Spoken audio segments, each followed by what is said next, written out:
Pastroni të rësisht zorët dhe eliminoni barkun e fryrë duke përdorur këto receta. Shëndeti i tretjes është pjesë përbërëse të ndenjurit i lumtur, i shëndetshëm dhe në gjendje të mirë shëndetësore. Një organ i rëndësishëm në sistemin tretës është zora e trash, e quajtur zora e madhe. Shëndeti i zorës së trash është një pjesë e rëndësishme të tretjes. Disa njerëz tregojnë se zora duhet të pastrohet dhe mirëqenia të jetë më e mirë e tretjes. Megjithatë, ekspertët tregojnë se dieta juaj mund të luajë një rol pozitiv në pastrimin e saj. Megjithatë, disa aspekte të pastrimit të zorës së trash mund të jenë të dobishme. Para se të fillojmë, bëni një like videos dhe ju lutem klikoni subscribe. Do të na ndihmonit shumë. Kjo mund të ndihmojë në probleme të tilla si kapslëku ose zbrazjet e parregullta të zorëve dhe ka disa ekspertë që tregojnë se ndryshimi i dietës suaj mund të luajë një rol pozitiv në përmirësimin e zorës së trash.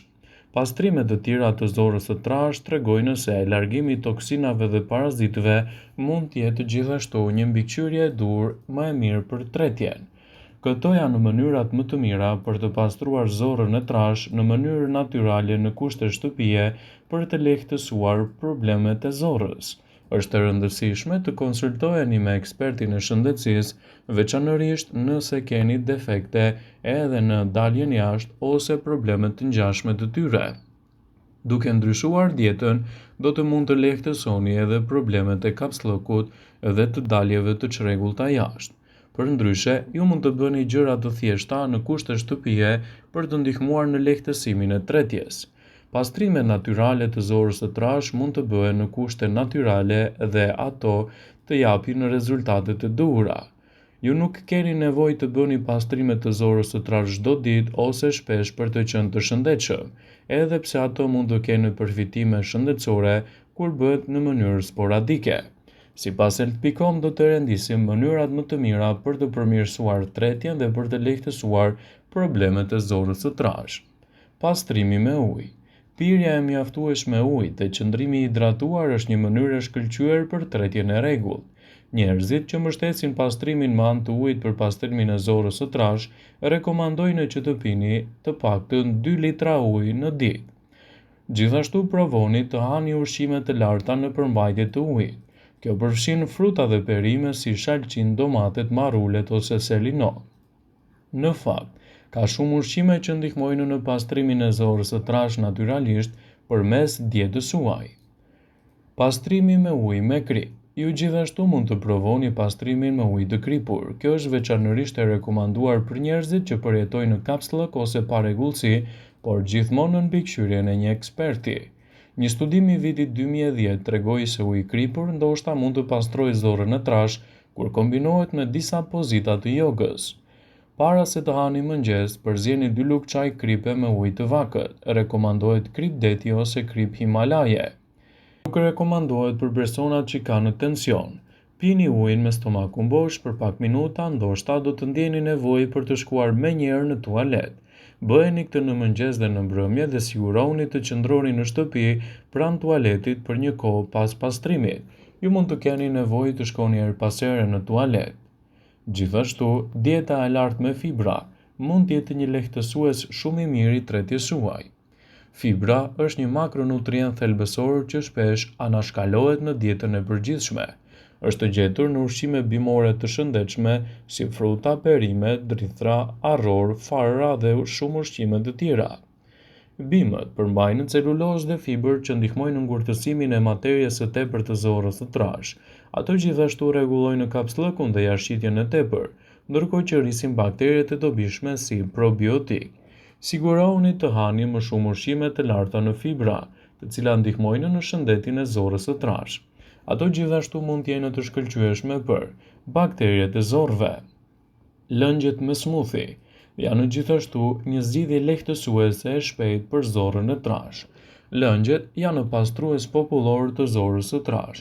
Këto përfshin azjesimin dhe pastrimin me anë të lëngjeve të frutave dhe perimeve natyrale. Megjithatë, ekspertët tregojnë të mos e teproni. Marrja e moderuar e lëngjeve mund të jetë e mirë për ju. Lëngjet përmbajnë disa fibra dhe ushqyes që përfiton tretja. Ato gjithashtu mbajnë nivelet të mira të ujit për të ndihmuar në hidratim dhe mund të konsumohen rregullisht. Për më tepër, një studim i vitit 2015 zbuloi se vitamina C mund të ndihmojë në lehtësimin e problemeve të zorrës së trashë. Vitamina C gjendet në shumë fruta dhe perime të shtuara në lëngje të përzjera. Lëngjet popullore për asgjësimin dhe pastrimin e zorrës së trashë përfshijnë lëngun e mollës, limonin, lëngjet e perimeve. Megjithatë, disa dietistë mund të rekomandojnë smoothie mbi lëngjet për shëndetin e zorrës së trashë dhe shëndetin e përgjithshëm, veçanërisht për rastin tuaj. Meqense mishi dhe lëkura hiqen kur bëhen lëngjet përmbajnë më pak fibër. Fibra është e shkëlqyeshme për zorrën e trashë dhe smoothie që ta mbajnë edhe fibrën më tepër. Jo, nuk keni nevojë të agjeroni dhe të pini vetëm lëngje dhe smoothie për të marrë ndonjë përfitim, vetëm mundoni të përfshini më shumë në dietën tuaj. Dieta me nisë të rezistente gjithashtu mund të jetë lehtësuese për problemet tuaja të zorrëve. Nisë të rezistente janë të ngjashme me fibrat. Ato gjithashtu gjenden në ushqimet bimore si patatet, orizi, bishtaja, banane jeshile dhe drithra. Këto e promovon edhe një zorrë trashë e shëndetshme duke rritur mikrofilën. Një rishikim i vitit 2013 mbi nisë rezistente gjithashtu zbuloi se ajo mund të ulë riskun e problemeve të zorrës së trashë, jo gjithmonë duke e tepruar. Megjithse ka një dobësi, nisë rezistente gjenden në karbohidrate. Megjithatë, dietistët që rekomandojnë dieta të ulta në karbohidrate mund të zgjedhin opsione që shkaktojnë zvogëlimin e sheqerit, këto përfshin orizin dhe patatet. Përfshirja e këtyre në dietën tuaj, sikurse fibrat, mund të jetë mrekullueshme për pastrimin e zorrës së trashë, për sa kohë nuk e teproni dhe i përdorni në mënyrë të gabuar. Më të rëndësishmet për të përmirësuar sistemin tuaj tretës janë probiotikët. Shtimi i probiotikëve në dietën tuaj është një mënyrë shumë e mirë për të pastruar zorrën e trashë. Këto gjithashtu rrisin shëndetin e përgjithshëm në shumë mënyra të tjera. Ju mund të merrni më shumë probiotik duke marrë shtesa probiotike, gjithmonë në mbikëqyrjen e ekspertit kur i merrni në formën e tabletave. Gjithashtu mund të hani ushqime të pasur me probiotik, si kosi, turshit dhe ushqime të tjera të fermentuara. Probiotikët paraqesin baktere të mira për zorrën dhe ndihmojnë në fibrat dhe nisë rezistente. Këto frenojnë inflamimin dhe nxisin rregullsinë. Dy elementë të shëndetit të tretjes lidhen me zorrën e trashë. Mushti i uthullës së mollës konsiderohet gjithashtu probiotik dhe përfshihet në pastrimin e zorrës së trashë, jo më shumë se një lugë çaje tretur në ujë çdo ditë. Enzimat dhe acidet që përmban uthulla e mollës largojnë bakteret e këqija, por tregoni të kujdesshëm dhe nëse e përdorni në dietën tuaj, konsultoni me ekspertin. Edhe çajrat bimor janë një zgjedhje lehtësuese kundër problemeve të tretjes. Të provoni çajra bimor mund të ndihmojnë në shëndetin tretës përmes zorrës së trashë. Bimët laksative do t'i dha si psyllium, aloe vera, rrënjët marshmallow dhe eliminimi i lëndëve të tjera ndihmojnë me lehtësimin e kapsllëkut.